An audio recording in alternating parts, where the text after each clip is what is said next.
delgado es la siguiente clase que vamos a desarrollar hoy, antes del receso. En el intestino delgado, las neoplasias son poco frecuentes, no es común.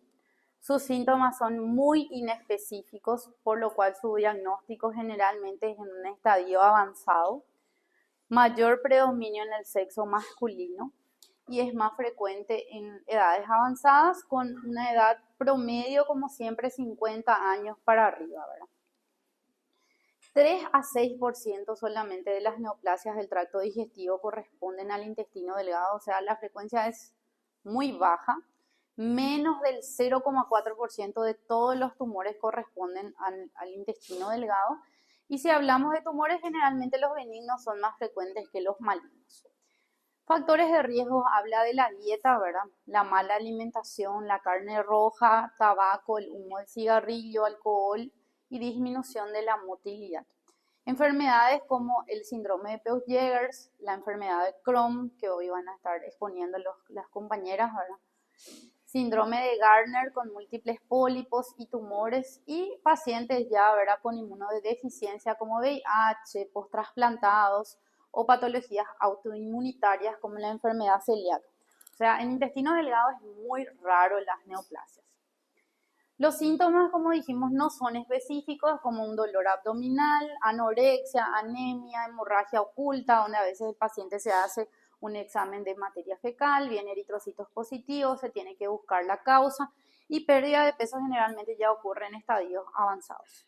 Masa palpable también es muy raro, raras veces ya tiene que ser un tumor grande para que eso el médico pueda palpar al examen físico.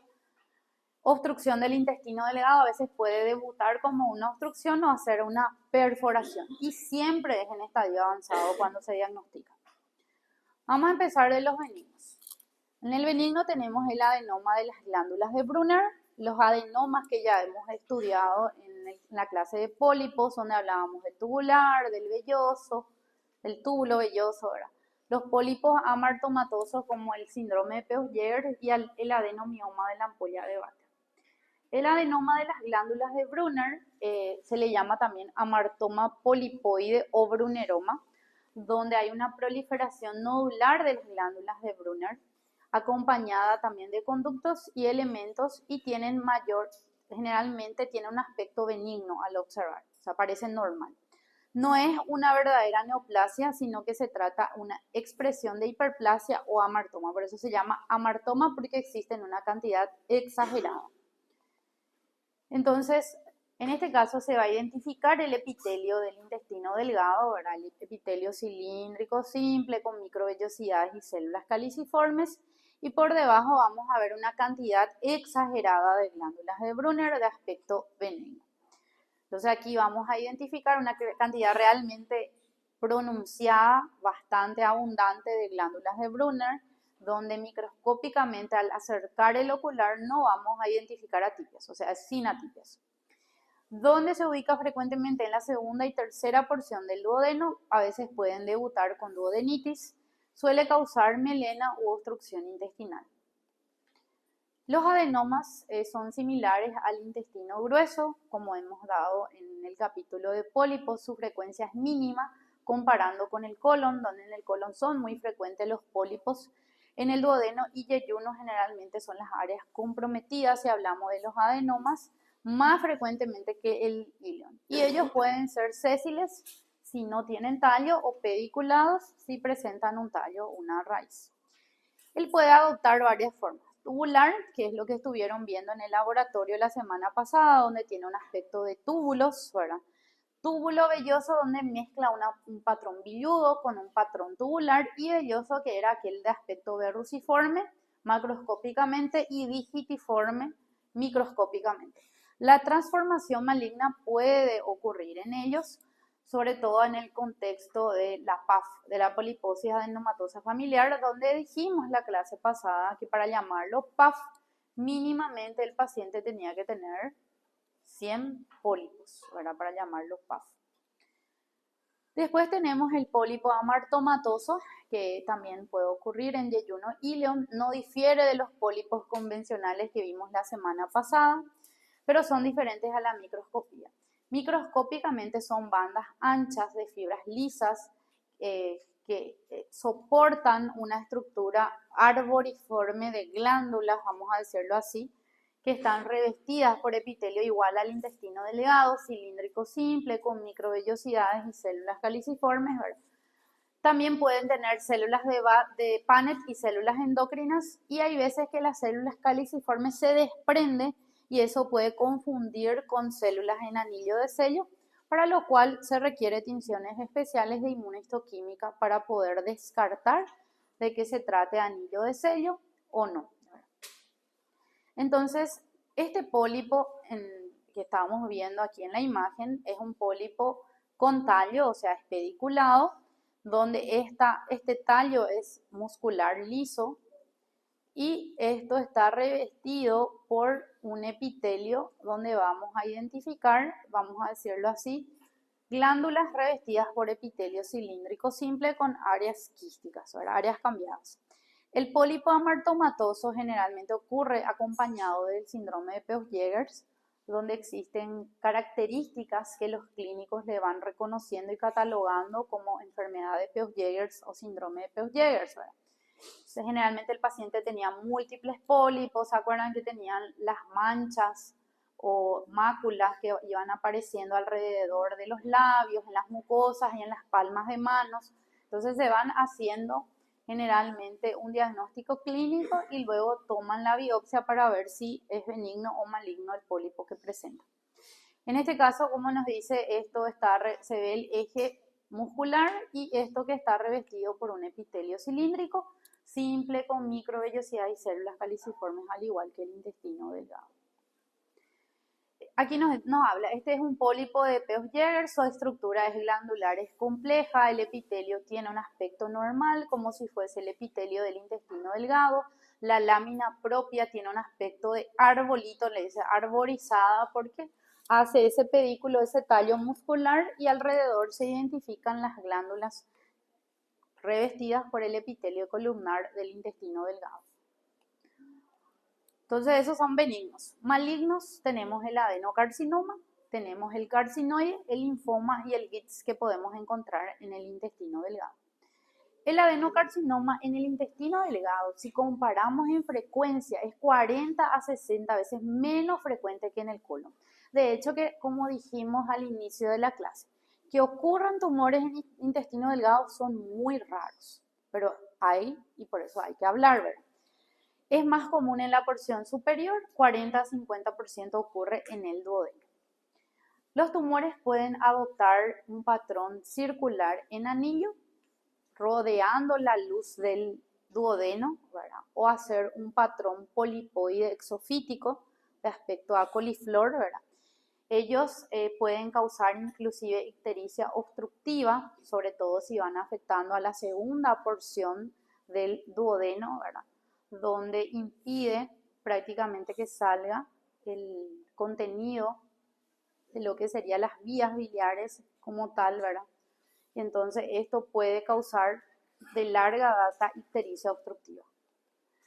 Más frecuente y tipo histológico es el adenocarcinoma, ¿verdad? Si hablamos de neoplasias en el intestino delgado, si hablamos de edad también media 50 años para arriba, 50 o 60 años, y también es más frecuente en varones que en mujeres, como la mayoría de las neoplasias del tracto gastrointestinal.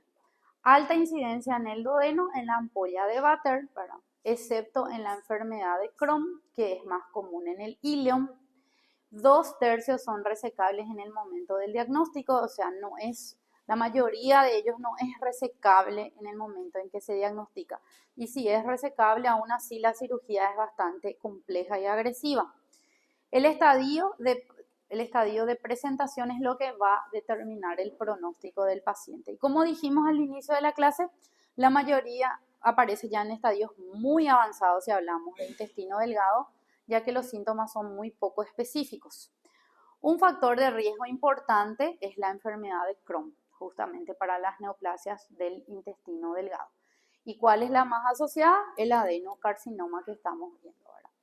Otros factores de riesgo son la poliposis adenomatosa familiar, que hemos dado la clase pasada, la enfermedad celíaca que nos falta ver y el síndrome de Peutz-Jeghers, que también tiene una alta asociación con neoplasias del intestino delgado. En el momento del diagnóstico, la mayoría ha penetrado la pared intestinal. ¿Qué significa eso? Que ya avanzó todo, ya llegó hasta la serosa o ya llegó hasta la muscular en forma bien profunda, ¿verdad? Y ya se diagnostica ya con metástasis a ganglios regionales o a hígado, ¿verdad?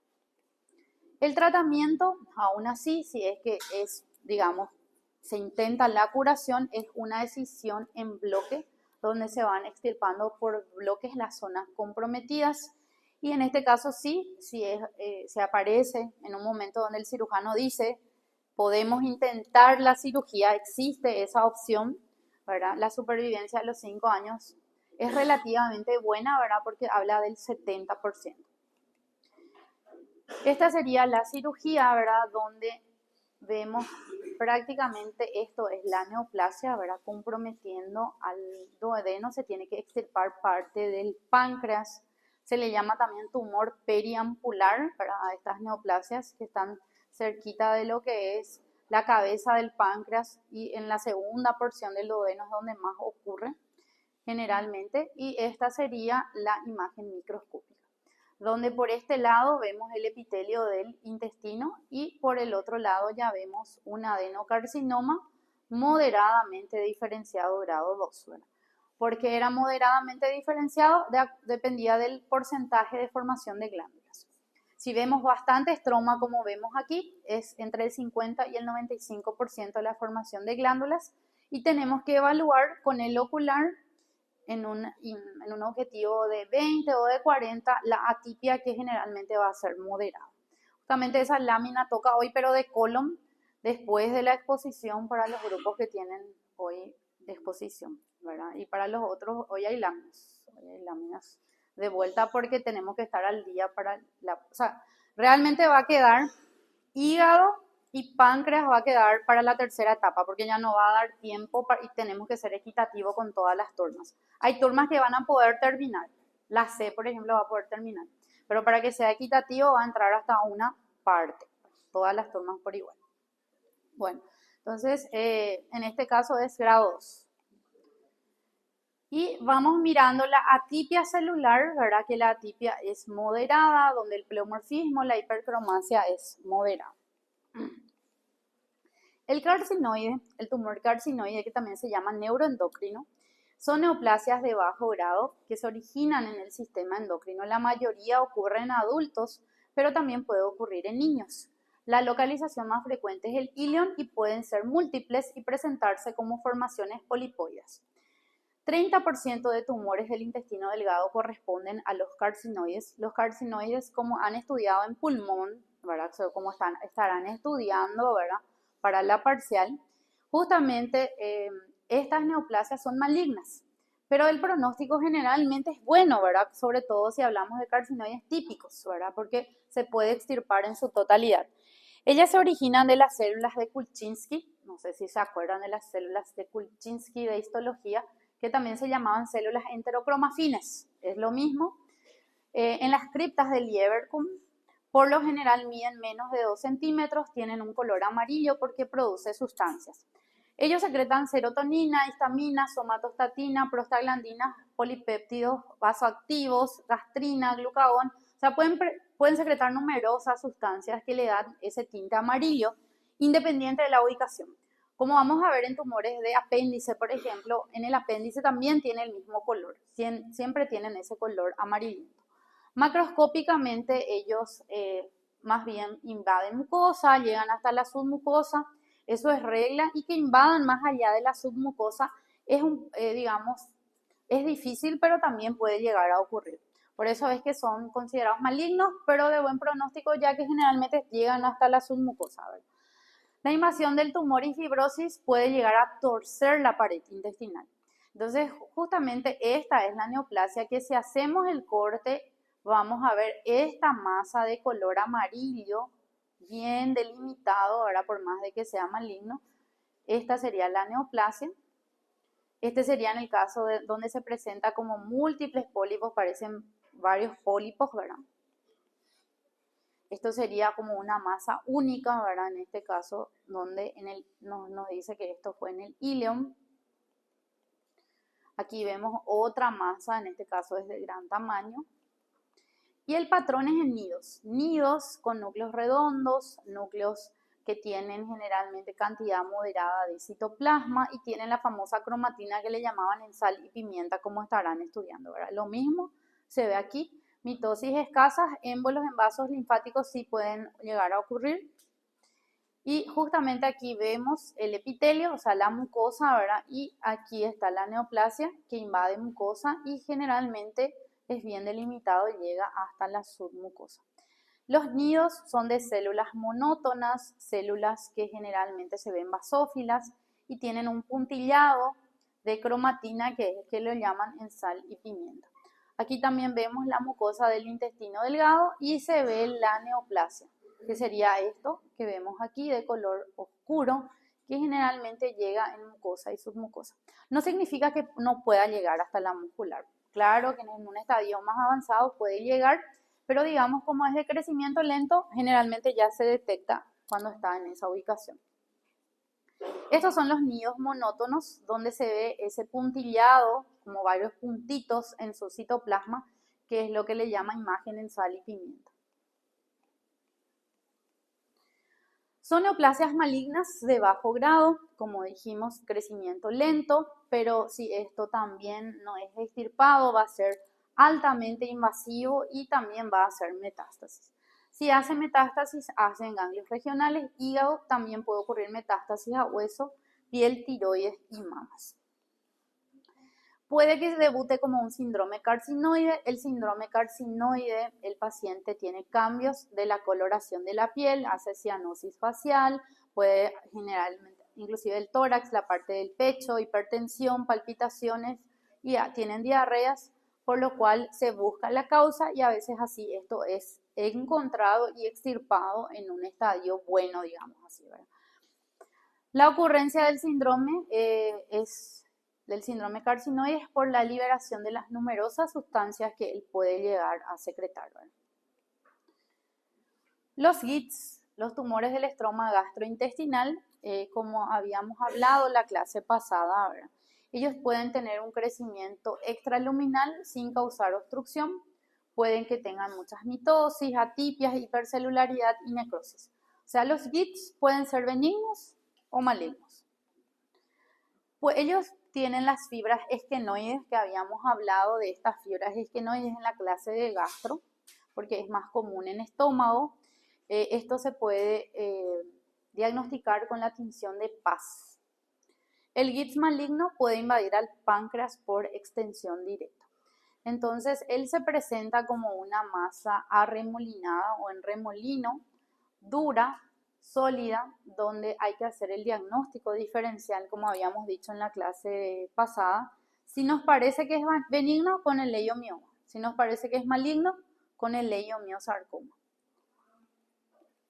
Y el GITS hace también un patrón de células fusiformes, células que hacen como remolinos, tanto a la macro como a la microscopía, por lo cual generalmente se requieren de tinciones especiales para poder llegar al diagnóstico definitivo.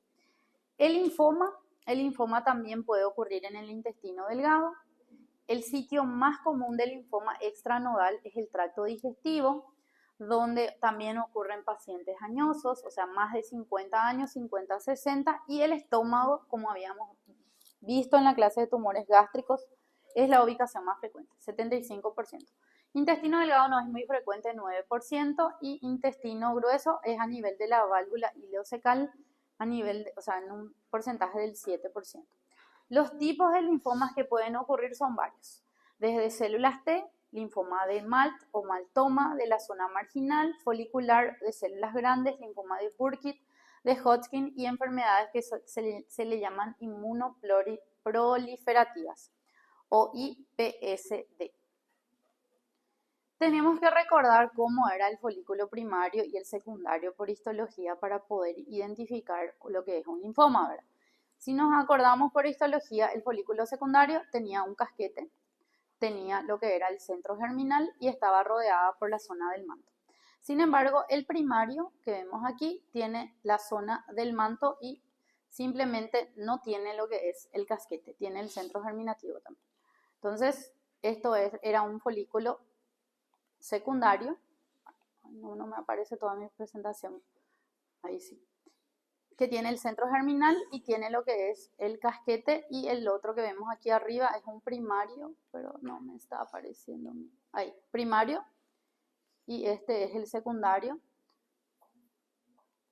con lo que es el casquete y el centro germinal. Y aquí nuevamente toca las células que eran los centroblastos, que han visto ya ustedes que tiene la forma de una letra C. Son 3 núcleos que se unen, y el inmunoblasto que tiene la forma, el núcleo viene en el centro y nos recuerdan los puntos sobre la letra I. El linfoma de células T también puede ocurrir en el intestino delgado como complicación de la enfermedad celíaca.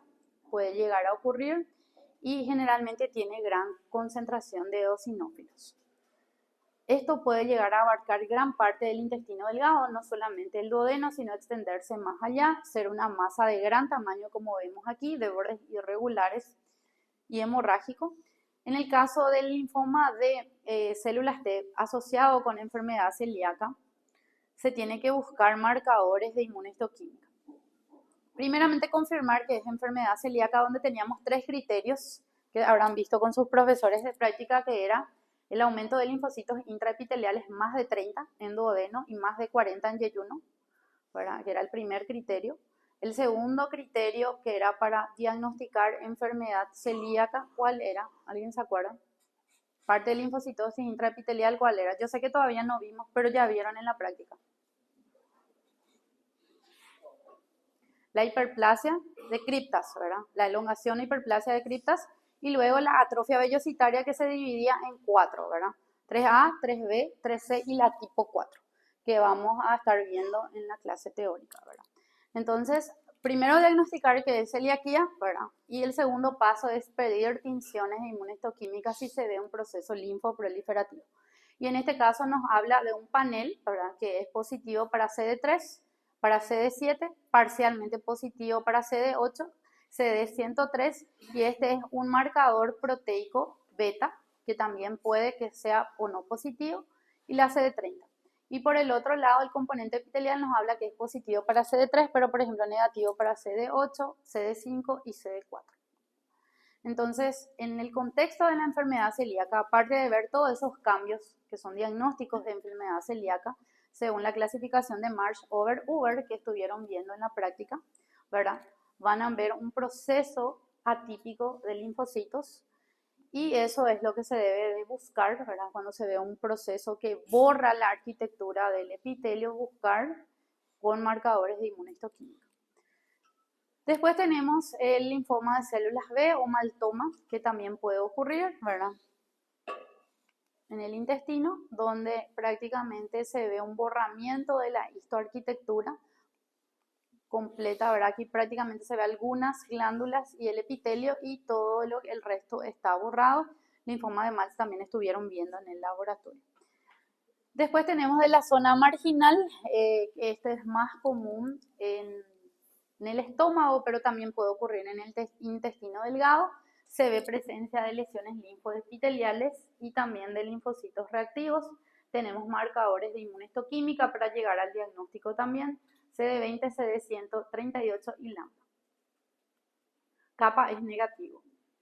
Linfoma folicular también tiene predilección por el ilion, pero también en el yeyuno son masas polipoideas y se conoce como poliposis linfomatosa. Son varios nódulos, ellos pueden aparecer distribuidos en el intestino delgado. Generalmente están confinados a mucosa y submucosa y son de bajo grado, grado 1 y grado 2. El linfoma folicular, como su nombre lo dice, va a formar estas estructuras que son conocidas como folículos o centros germinativos. Linfoma de células grandes también puede ocurrir aquí. El ilion es el comúnmente afectado, también puede ocurrir en yeyuno y duodeno. Ellos pueden mostrar una masa difusa, infiltrante y un crecimiento polipoide. Los linfocitos en este caso son monstruosos, son de gran tamaño. Los nucleolos son evidentes. Linfoma de células del manto también puede llegar a ocurrir en el intestino delgado. Ello también se presenta macroscópicamente como múltiples pólipos. A veces se piensa en pólipos, pero se identifica macroscópicamente el aspecto irregular, el aspecto infiltrante que va invadiendo varias capas y histológicamente borra la arquitectura del intestino delgado. En este caso se ven algunas vellosidades, algunas glándulas, pero el resto que estamos viendo aquí es el borramiento de la histoarquitectura por un proceso linfoproliferativo, donde aquí el marcador utilizado es la ciclina D1 que nos confirma el diagnóstico de poliposis intestinal en el contexto, o papulosis linfoide, también linfomatoide también se le llama, en el contexto del linfoma de células del manto. Y otros linfomas más raros que comprometen el íleon y la válvula ileocecales, como el linfoma de Burkitt y el de Hodgkin en intestino delgado, es muy raro. Puede ocurrir, pero es muy raro. Aquí nos habla de una apariencia macroscópica que va comprometiendo el íleon de manera difusa, múltiples áreas nodulares sobreelevadas, los pliegues prácticamente pierden la anatomía normal. En este otro caso se identifica como una lesión infiltrante en forma de úlcera. Y bueno, hasta ahí es tumores del intestino delgado, no es una neoplasia muy común.